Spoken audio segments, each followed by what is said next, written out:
In this video, I'm going to give you a red pill, which is the harsh, uncomfortable truth behind why guru marketing works.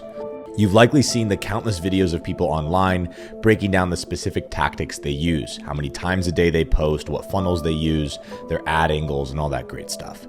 However, hardly anyone discusses the psychology behind why names like Alex Hermosi, Tai Lopez, Wes Watson, Andrew Tate, Gary Vee, Tony Robbins, and many more have been able to become industry leaders that command attention. When you understand what they're doing, you experience two main benefits. One, you understand how to do this for yourself and for your clients. And number two, you actually get to choose whether or not you want to be influenced. Just so you know that I know what I'm talking about, let me introduce myself real quick. I've been in the information marketing industry for 5 years as a direct response copywriter. My name is Verge. I'm the one behind the scenes with a lot of different guru brands, creating the messaging and the brand narrative that will make us more money and drive more profit. I've worked with a range of different information-based businesses. Some were good, some were bad, some had cool founders, some had annoying founders, but across the board, after producing $33 million in trackable sales, I can honestly say that the reason why offers work or don't work often comes down to the guru promoting the offer itself. If the guru sucks, the offer performance sucks. Guru marketing is extremely powerful because it touches on the fundamental principles of human psychology and persuasion. The success of guru marketing is based on the guru's ability to appeal to basic human desires and emotions, our longing for success, knowledge, authority, and the belief in a simpler path to achieve our goals. I want to be able to provide specific examples to you in this video, so we're going to focus on one guru today who has seen a significant increase in market awareness. Alex Hermosi. I want to lead by saying that I actually think very highly of Alex, and while I don't agree with everything he believes, I do believe he's a ridiculously smart guy who's worth studying. He's set industry trends on what your content should look like. He's hosted the largest webinar of all time to sell you a hat and some books, and he's even branded himself with entire ideologies such as "I have nothing to sell you," which he no longer follows. Without a doubt, Hermosi is a master of capturing attention, keeping attention, and monetizing that attention. The reason why gurus like Hermosi end up brainwashing entire industries is because they either consciously or unconsciously are creating something called a pendulum. A pendulum is a concept that everything has two extremes and the middle. The way you use this to capture attention is pretty simple. When you position your belief on one extreme end of the pendulum, you get more attention. Notice how in politics, no one ever talks about moderates. It's always the Democrats on the extreme left and the Republicans on the extreme right. Unfortunately, balanced opinions, the ones that land in the middle, almost always get ignored. This isn't a coincidence, it's baked into the human operating system. The best marketers in the world understand that in order to capture attention, you have to share opinions, thoughts, and ideas which exist on one extreme of the pendulum. This is because the extremes are what catch people's attention since it activates their reticular activating system, or their RAS. The RAS is a crucial network of neurons located in the brainstem that plays a pivotal role in controlling arousal and consciousness, including the transition from sleep to wakefulness. Its functionality is mainly to process the immense amount of sensory information we encounter in our environment, determining what is important and what is not important. The RAS prioritizes novel stimuli, urgent messages, and information that aligns with our immediate goals or interests. Good marketers, like Hermosi, understand that the way you get attention is by taking whatever opinion you have on a subject and positioning it on one end of the pendulum so we can trigger someone's RAS. For example, Hermosi talked about for a while that you should give everything away for free. If we were to create a pendulum around the topic, it would look like this. On one side, we have sell everything that you offer to the market. On the other side, it's give everything away for free. And in the middle, it's a balanced approach of you should sell stuff and give stuff away for free. Hermosi, however, positioned himself in the extreme, and as a result, a public opinion is created around his personality. Some people agree with him, some people disagree with him, but that's the point. By positioning himself on one side of the pendulum, he's able to garner more attention. You can see this pattern consistently with multiple online personalities focused on acquiring attention. It's not just exclusive to Hermosi. Consumers enjoy thinking in extremes because it removes the need to think. Smart marketers understand this, and every single product, angle, advertisement, email, and so on is designed to create extreme positions on this pendulum because it's the easiest way to capture people's attention. Unfortunately, consumers often become so absorbed by one extreme of the pendulum that they can't even realize the hold it has on their perceptions and their decision-making processes.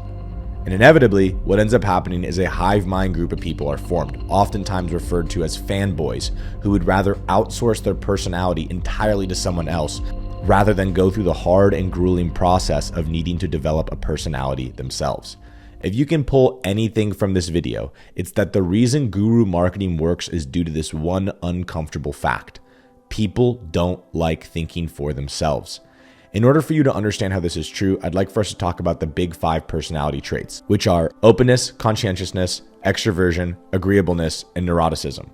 Each of these traits represents a spectrum where all individuals vary greatly, but for our discussion on guru marketing, we are going to zoom in on the trait of agreeableness.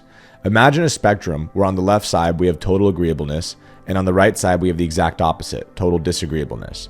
The distribution of these scores in a population often resembles a normal bell-shaped curve, with most people scoring in the middle for average agreeableness, and fewer people end up at the extreme ends of very high agreeableness or very high disagreeableness, just like this. Here's what I believe. I think that high disagreeability is linked to high IQ, and high agreeability is linked to low IQ. Think about it like this. Why are some of the smartest people of our generation always taking part in debates? Have you ever met someone extremely intelligent who didn't like to challenge or debate other people? A low IQ individual struggles with critical thinking and complex problem solving, which makes them more susceptible to accepting information without questioning it. This isn't to say that everyone with a higher level of agreeableness has a low IQ, or that everyone with high disagreeability has high IQ. That's not what we're saying. But in the context of the hypothetical framework being discussed, it's easy to see why there's a tendency for more individuals to conform to other people's opinions and ideologies without significant scrutiny on their part. If we look at the bell curve, an overwhelming majority of the population falls into a moderate agreeability along with high agreeability, where it's only the right half of the bell curve that falls into high disagreeability. This lines up directly with the notion that 80% of any market entirely embodies the consumer mindset, while only 20% of the market are the producers. I can tell you from personal experience that every guru, especially in the world of info products and information, names like Russell Brunson, Sam Ovens, Dan Kennedy, Russ Ruffino, Jason Capital, Taylor Welch, all of them are just mastering the basics of marketing and then making shit up as they go. Most of the population needs people to follow. They need people to listen to. And that's not saying that educating yourself is a bad idea. In fact, it's a great idea. What I'm trying to get across to you today is that the info product industry is just a game of IQ arbitrage. The high IQ 20% of the market educates the low to mid IQ 80% of the market. It's not to say that this is a form of manipulation. Instead, it's about realizing that this is just the way it is, and it's been this way since the beginning of time. You can look back to examples like France and England in the 17th and 18th century. The aristocratic elite who could afford education end up ruling over the poor, unintelligent portion of the population. I remember my early days in direct response. I really wanted to believe everyone was just as smart, driven, and hungry as I was.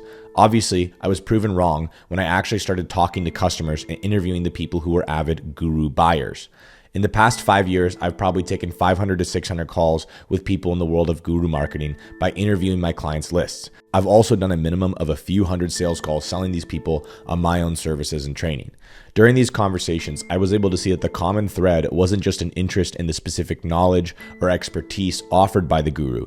It was the desire for guidance, for someone to tell them exactly what to do. This craving for direction stems from a deeper issue that ties back to the lack of self-trust and confidence that someone has in their own decision-making abilities.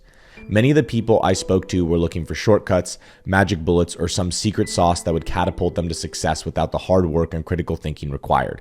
They were drawn to gurus who promised just that, a straightforward path to success packaged in a way that was easy to digest and didn't require them to challenge their existing beliefs or step too far outside their comfort zones. This is where the psychology of guru marketing really shines. By presenting themselves as the ultimate source of wisdom and knowledge, gurus tap into the innate human desire for an authority figure. This desire is rooted in our evolutionary past, where looking up to a leader or elder was crucial for survival. In modern times, this translates into a psychological tendency to follow those who appear confident, knowledgeable, and successful. These gurus market themselves through constant content output, using personal stories of success and struggle paired with persuasive copywriting techniques, which end up building something with their audience called a parasocial relationship. This is a one-sided relationship that makes followers feel like they know the guru personally. It increases their trust and their likeliness to buy into whatever the guru is selling. What's fascinating is how this dynamic plays out across different markets and niches. Whether it's health and fitness, business and entrepreneurship, or personal development, the formula remains largely the same. The guru positions themselves as the outlier, the one who has broken the code, and naturally, people are attracted to that. It's important to note that not all guru marketing is inherently bad or manipulative. In my years of experience as a direct response copywriter, I've seen both sides of the coin. I've worked with gurus who genuinely care about their audience's success and strive to provide real value. At the same time, I've seen those who exploit psychological triggers for personal gain without much concern for the long-term well-being of their followers. The key takeaway from all this is the importance of developing critical thinking skills and learning to question the information you consume.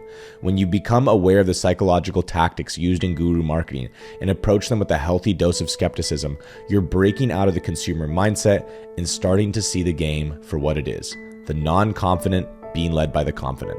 In conclusion, guru marketing works because of its ability to leverage fundamental human psychology and the deep-seated need for guidance and certainty in an uncertain world. This video peeled back the layers to reveal not just the tactics, but the underlying psychological principles that make guru marketing so powerful. Understanding these principles gives you the ability to apply these insights in an ethical manner with your own marketing, and also for you to form the discernment to learn how to think for yourself.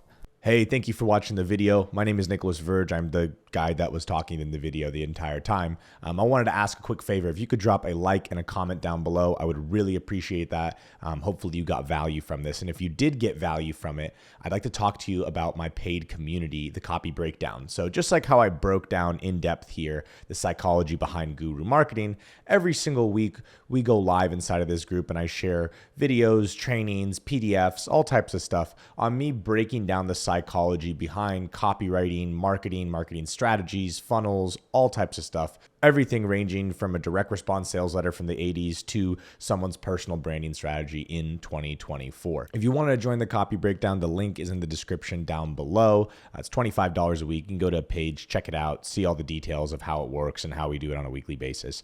And yeah, if you enjoyed this, chances are you'll enjoy that as well. Alrighty, thank you. All the best. Bye now.